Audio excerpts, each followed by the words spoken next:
Man, I did this like in-depth coverage of this thing, but it keeps moving. So I'm just kind of tired of this presentation because you can only say good things about your abusers.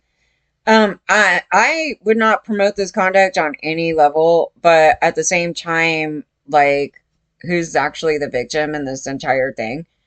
It's quite it's really the moral topic of this thing, but nobody's laughing. The comments are really they're pretty dark. I mean, they're dark in the sense that it's like people of America are just like sick of the shit, you know? They're sick of being abused by the system.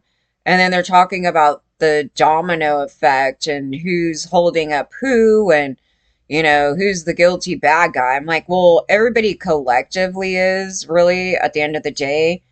And no, I would never promote this conduct because, well, what I mean, you're promoting people to go run out and do this kind of crap. It's like, that's not the way to deal with this issue. But at the same time, it's like they want people to sympathize with some people that are getting harm from a person. So that's what the media wants. You could only say positive things about people that abuse you, which has been a topic over here because that's what they've been trying to do to us. And I was like, I don't have to like these people. That's a freedom. It is. You don't have to like it, but I don't have to say positive things about my abusers. So that's what you're seeing. You're seeing people that were harmed by, obviously it's by a group of people, not a single person, but somebody that had power to do something. And that's where this case went. And I was like, I don't know. To me, it just seemed like it was a group of people that did something here. Apparently, they have an idea who it is. Yeah, that was a topic last night. I go, well, I think they know who it is. They just are not saying, and they're trying to track him down. They just don't know where he is at the moment. And then they just basically said that today. I mean, we're talking hours later. And I go, yeah, I mean, they're pretty much saying that. It's like, you don't think that they would have an idea who it is? They have an idea who it is. It's just, you could know who it is, but where is he? It's kind of that thing. And I was just questioning on this thing, like, well, he's on the phone. You know what I mean? Why is he on the phone? Like, who's he talking to? So to me, it just seemed like other people were involved. But again, we don't know. He could be calling his mom. I don't know. But I would think that's very odd from a burner phone. Okay, so what do they say? But the public's reaction has been even wilder, even more lawless. Well, first of all, the guy who is under investigation or something, and they're talking about his lawlessness in the company. So we're supposed to be sympathetic to guys that are worth $40 million that have the power to help people. Like the way that we're supposed to look at it. We're supposed to be like, let them abuse us. So you need to feel bad for the guy that literally let my grandma die, and suffer in pain. That's what they're asking. Like they don't have a mirror or something. But um well, the mockery, it's not even really jokes. It's just like what they're doing is throwing back the evil that they did to people. It's like, I'm sorry, the prior authorization is required for thoughts and prayers. Yeah. It's like what they were getting back, right? So they're throwing back what happened to them. And does he have a history of shooting? Denied coverage. Yeah, I mean, it's just really, it's dark humor, but I wouldn't exactly call it jokes because deep down on the level, what they're saying is really messed up, right? So they're just throwing back what was sent to them. I don't know if any of the stuff that I had happen has any relation to this thing right here. I haven't necessarily been denied coverage, but there was a thing where they're like, our thing doesn't cover that and you need to pay it out of pocket. So I don't know if it's any relation to any of that. I don't even know because I'm too busy fighting with doctors themselves and the conduct of them, and then going into this other thing. I was kind of making a crack though I was like, I don't think it's anybody in the medical field because when I worked in the medical field, we never got even a vacation. So we didn't even get 1 day off. So I find it to be excessive if the dude got like 10, 12 days off. Yeah, I don't know. I was like, it can't be that. They don't give vacations. For doctors, yeah, I was kind of reading on it because I was like, I think that would be, I mean, you never know, but I was like, I think that would be weird and excessive. He's like, I'm going to leave on the 23rd. Something weird, and then he doesn't even show up. He's not at work right now. He's a little busy hiding. Oh, nobody knows who it is. I have no idea. I was saying last night, early this morning, I was like, I could see some anarchists doing it, but I didn't want to point fingers at the anarchists because they didn't do anything. But I was like, oh, the groups that would totally do something like that, maybe that would be a possibility. Them, because it's like a political stance, right? So who knows? Somebody could be their own lone group, okay? I don't know. But that's kind of where I was like, yeah, I mean, I don't know. They went to Atlanta. There was a group of them that just got busted actually not too long ago. And they go, some woman was seen doing this one thing. I go, oh, that's funny because I just looked at this story and there's nothing in the story that showed that they were like violent people or anything, but they're pretty brazen. I would never do what they did there. That's scary. But yeah, so sometimes you get groups like that and they think they're doing something for the better good and it's pretty bad. But I don't know. We'll find out. They have an idea who it is. My thing is like, is anybody else involved? Because why you have a phone? I mean, if you're that, like I'm saying, if you're that calculated, I don't know why they have a phone. They could be talking to other family members. Maybe they did have family members in the area and they came for Thanksgiving and then they decided to then later go get this other thing and then go plot out this other thing. But it seems for a while, so the guy doesn't look ill. Some people think, oh, maybe he's terminally ill. I go, I don't even know if you're terminally ill, like, why would you even go on like this? I mean, you would, I don't know. It doesn't really come together well. And plus he was like riding, I mean, he looked pretty healthy to me right there. He's like riding his bike, doing all these things. I'd be pretty, into like trying to get the best. I don't know. I don't know. It just didn't come together for me, but some people think that. So I was like, I don't know about that. And then, or for their loved one. I go, well, he's flirting with some other woman. I don't think she's going to be too happy that he's off doing that. And totally goofed himself up with that. It just didn't come together. I was like, yeah, I don't know. I don't think he'd be doing it for grandma. I don't know. I don't think he would be doing it for his woman. And if he has a kid, kind of like, what's he doing here? Just stuff. Yeah, so they put that thing. So that's like a political statement. That's what I was saying. It's not really direct, like it's not personally directed. It's generally directed. Like, I'm going to make a statement. I'm going to do this. It's sort of political. It's sort of that thing. So that's why I was thinking, oh, some type of group like that. But it could just be like two people. It could be like three people. It could just be him. And he's just, I don't know, can't answer the other thing. No, and you don't want to celebrate it either. So my thing about it was on the moral topic, because I'm not going to go through that clip, because it was long. Because it was in depth. We'll just summarize it. That these guys that are doing like these mass shootings and all these other things, their whole thing is to get glorification. And I don't think we should do it at any time because it just sort of promotes that conduct. And that's not where we should want to go with that.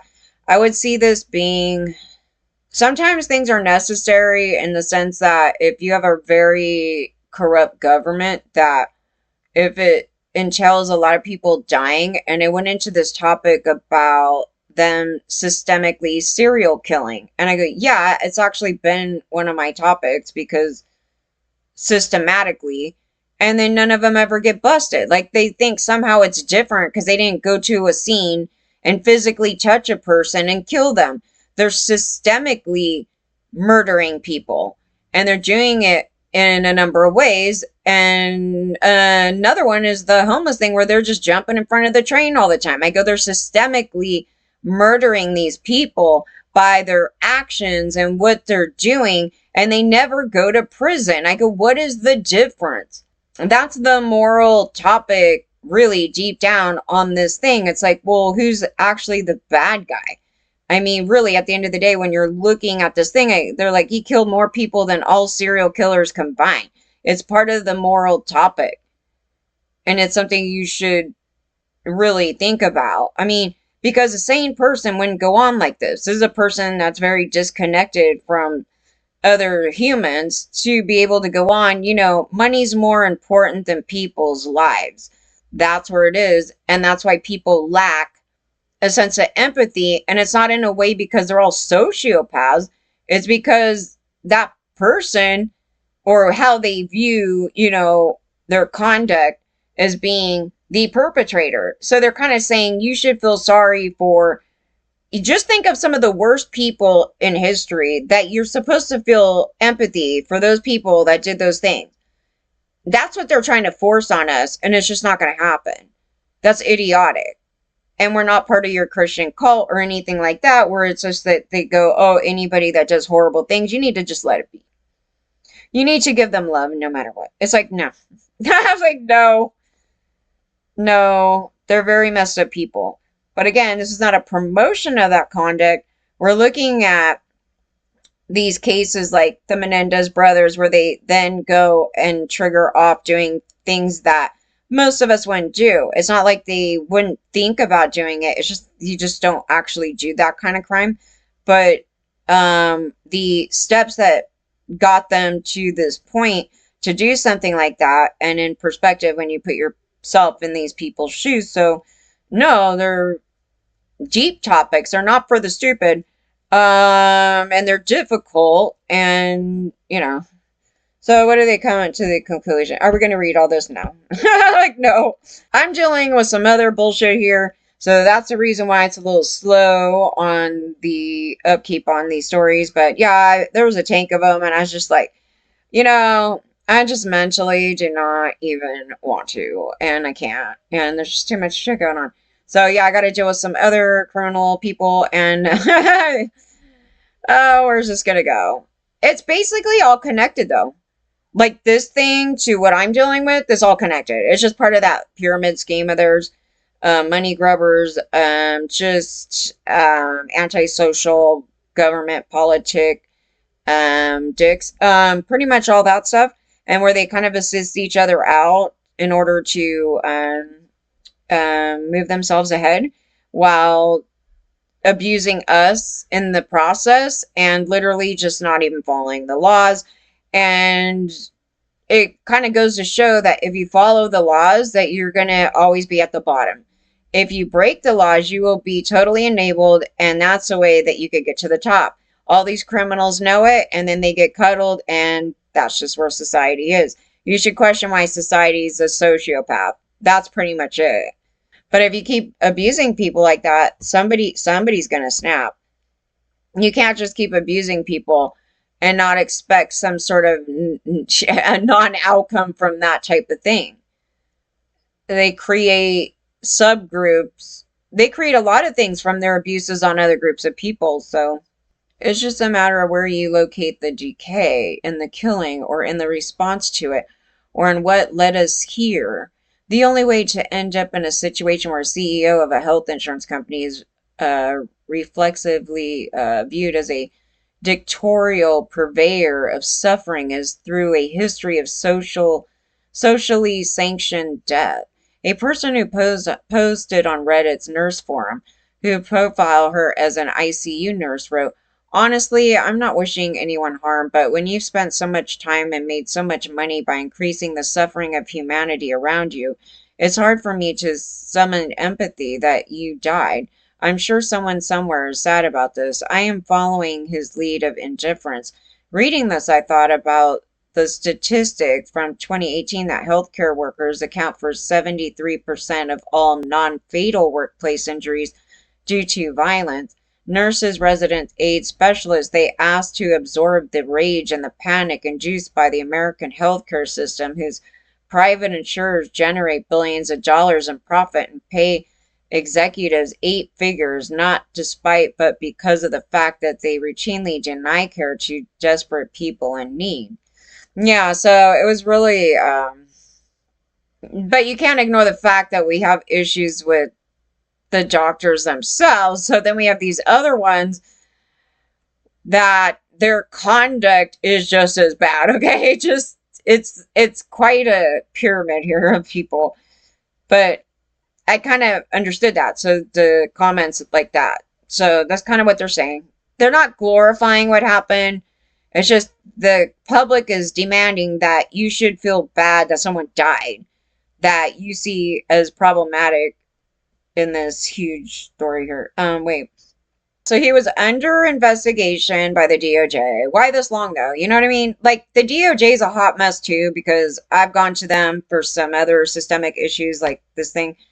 And then for accusations of insider trading. Okay. And then so he sold more than $15 million worth of company stock in February. It's all about money. Shortly before it became public that the DOJ was investigating the company for antitrust violations, which caused the stock price to drop. A new policy from the Anthem Blue Cross Shield went viral, and the company had announced that in certain states in 2025 it would no longer pay for anesthesia if the surgery passed a pre-allotted time limit. The cost of extra anesthesia would be passed from the Anthem, who year-over-year net income was reported in June to have increased by more than 24% to $2.3 billion to patients. Okay.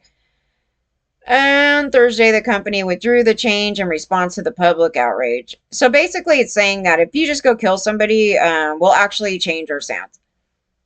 That's a nice thing to do. We don't listen to the people until somebody dies. If only in Connecticut, for now, it's hard not to be curious about what, if anything, might happen to the United Healthcare's claim denial rate.